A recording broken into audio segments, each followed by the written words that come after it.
Okay, so we all know that losing a job, it's like one of the worst feelings, right? Hmm.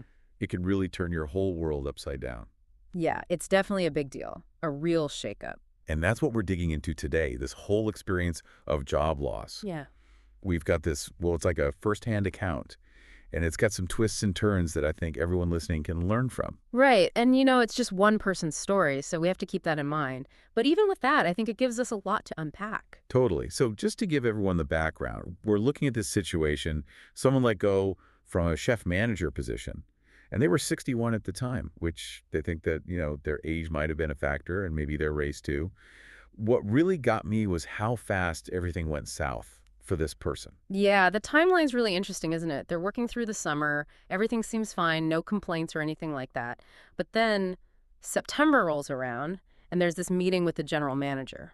And that's where the transfer offer comes in. It's kind of like they were trying to, I don't know, maybe sideline them a bit. Possibly. And the thing is, they declined the transfer, which, hey, they had every right to. I mean, if you're happy where you are, why move? But then, boom, they come back from vacation and suddenly they're out. It's wild, right? Like, how do you go from 0 to 100 like that? Something's not adding up. Exactly. And there's this one detail that really stood out to me. During that meeting with the GM, there was some talk about the GM. Well, they already had someone else in mind for that chef manager position. Hold on. So was the transfer offer even like a real offer? Or was it just a way to, ease them out the door? That's the million-dollar question, right? It makes you wonder, were there already wheels turning behind the scenes? And Yeah. could those plans have been influenced by some unconscious biases?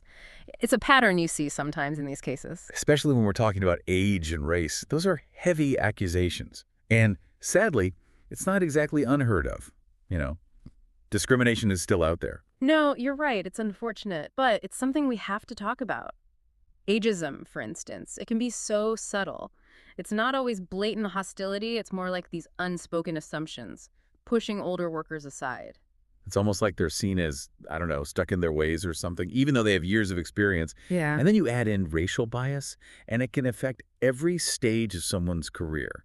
Hiring, promotions, even, as we're seeing here, terminations. Exactly. Which is why it's so crucial if you ever get the feeling something's off, if you think you might be facing discrimination, document everything.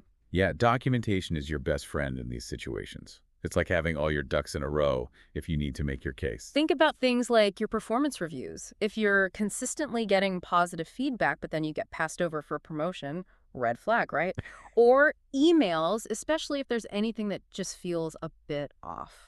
Even little details that seem insignificant at the time could be really helpful later on.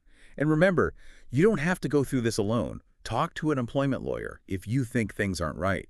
You have rights. Absolutely. Knowing your rights, it's powerful. Now, before we wrap up, just want to reiterate, we've only heard one side of this story.